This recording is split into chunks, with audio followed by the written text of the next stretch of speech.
Hello விவோஸ், நாம் இன்னைக்கு நம்மளுடைய சேனலில் ரொம்பவே இன்ட்ரெஸ்டிங்கான ஒரு நியூஸை தாங்க பார்க்க போகிறோம். அதாவது சமீப காலங்களாக நடைபெற்று கொண்டிருக்கக்கூடிய ஒரு முக்கியமான விஷயத்தை பற்றி தான் இந்த பதிவில் நம்ம தெரிஞ்சுக்க போகிறோம். மகா கும்பமேளா அப்படிங்கிறது இந்தியாவில் நடைபெறக்கூடிய ரொம்ப ரொம்ப பிரம்மாண்டமான விழாக்களில் முதன்மையானதாக பார்க்கப்படுது.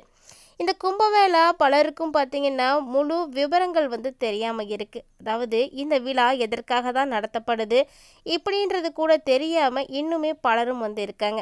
ஸோ இந்த பதிவில் நம்ம அதை பற்றிய சிறப்புகளையும் தெரியாதவர்களுக்கு தெரியப்படுத்தக்கூடிய விதமாக இருக்கக்கூடிய பல சுவாரஸ்யமான தகவல்களையும் கூடவே இந்த விழாவில் நடைபெற்றிருக்கக்கூடிய நிறைய அதிசயங்களை பற்றியும் தாங்க தெரிஞ்சுக்க போகிறோம். வீடியோக்குள்ளே போகிறதுக்கு முன்னாடி நீங்கள் இன்னும் நம்ம சேனலை சப்ஸ்கிரைப் பண்ணாமல் இருக்கீங்க அப்படின்னா மறக்காமல் சேனலை சப்ஸ்கிரைப் பண்ணிக்கோங்க. கூடவே பக்கத்தில் இருக்கிற பெல் ஐக்கானையும் கிளிக் பண்ணிக்கோங்க. அப்போ தான் நாங்கள் போடக்கூடிய வீடியோக்கள் எல்லாமே உங்களுக்கு நோட்டிஃபிகேஷனாக உடனுக்குடன் வந்தடையும். நீங்களும் பார்த்து பயன்பெறலாம். வாங்க வீடியோக்குள்ளே போகலாம். உலகின் மிக பெரிய விழாவாகவும் அதிகமான மக்கள் கூடக்கூடிய விழாவாகவும் யுனெஸ்கோவால் அங்கீகரிக்கப்பட்டிருக்கக்கூடிய விழா தாங்க இந்த மகா கும்பமேளா. இந்தியாவின் பிரயாக்ராஜில் நடைபெறக்கூடிய கும்பமேளா தான் சன்னியாசிகள், துறவிகள், சாமானிய மக்கள், ஆண்கள், பெண்கள், வேத பண்டிதர்கள் என கோடிக்கணக்கான மக்கள் கலந்து கொள்ளக்கூடிய திருவிழாவாக கருதப்படுது.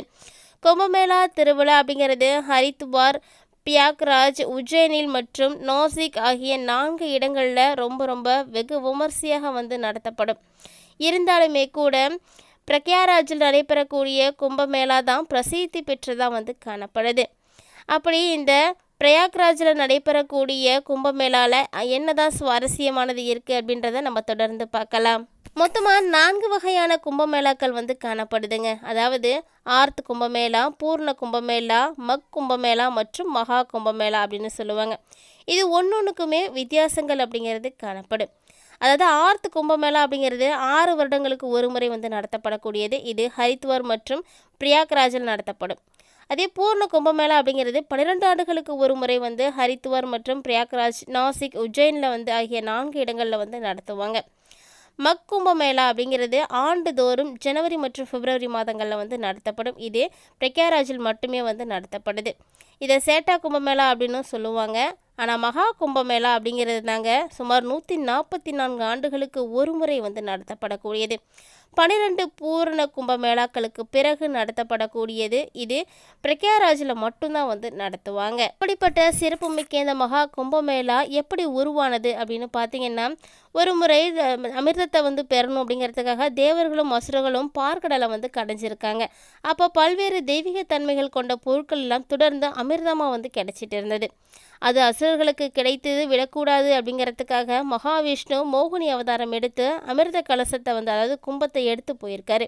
அந்த டைமில் பார்த்தீங்கன்னா அந்த அமிர்தத்திலேருந்து ஒரு சில துளிகள் பூமியில் சிந்தி அவைகள் ஹரித்வார், பிரயாக்ராஜ், உஜ்ஜைன், காசி ஆகிய 4 புனித நகரங்களாக மாறிச்சு. இதன் நினைவாக கொண்டாடப்படக்கூடியது தான் கும்பமேளான்னு சொல்லுவாங்க. கும்பமேளா அன்னைக்கு திரிவேணி சங்கமத்தில் புனித நீராடுவது ரொம்ப சிறப்பானது அப்படின்னு சொல்லுவாங்க. மகா சங்கரநாத்தி துவங்கி மகா சிவராத்திரி வரை இருக்கக்கூடிய 44 நாட்கள் இந்த மகா கும்பமேளா நடத்துவாங்க. நவ கிரகங்களில் சில குறிப்பிட்ட சுப கிரகங்கள், நட்சத்திரங்கள் ஒரே நாளில் ஒரே நேர்கோட்டில் இணையக்கூடிய நாளில் தான் இந்த மகா கும்பமேளாவே நடத்தப்படும்.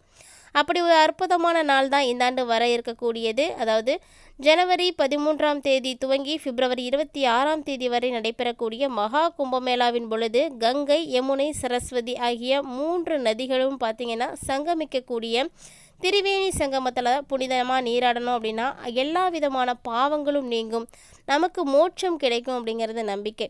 ஸோ இந்த ஒரு நிலையில் தற்போது நடைபெற்று கொண்டிருக்கக்கூடிய கும்பமேளாவில் பல்வேறு விதமான சடங்குகளும் நடத்துகிறாங்க.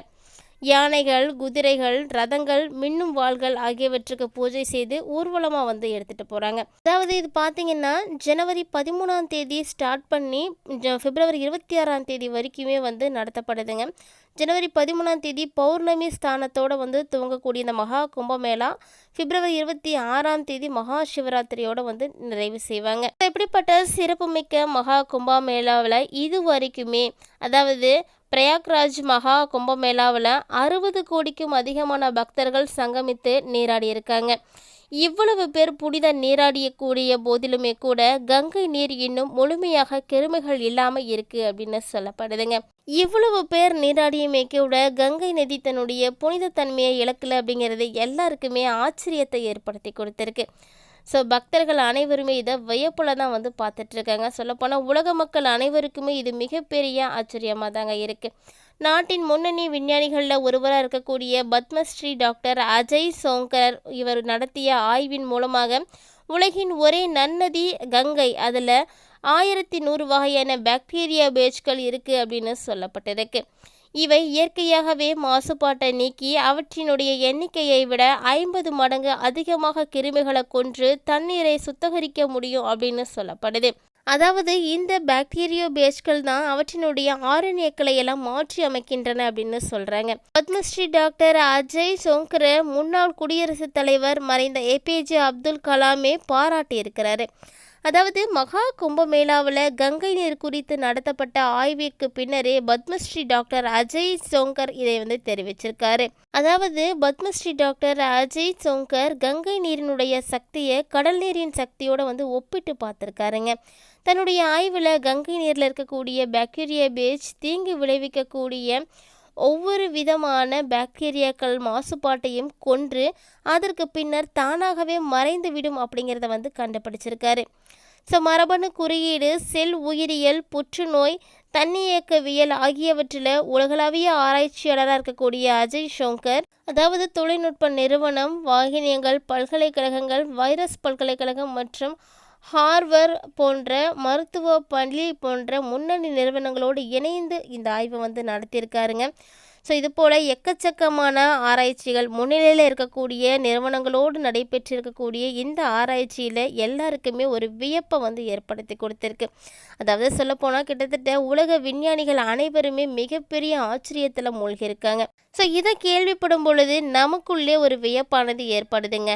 60 கோடி பேர் நீராடியுமே கூட ஒரு நன்னீர் சுத்தமாகவே இருக்கிறது, கிருமிகள் வந்து தாக்கலை அப்படின்னா மிகப்பெரிய ஆச்சரியமாக தான் இருக்குது. கங்கை நீரை பொறுத்த வரைக்கும் சுமார் 1100 வகையான பாக்டீரியா பேஜ்கள் இருப்பதாகவும் அவை பாதுகாப்பு காவலர்களை போல செயல்படுவதாகவும் ஷோங்கர் நிரூபித்திருக்காரு.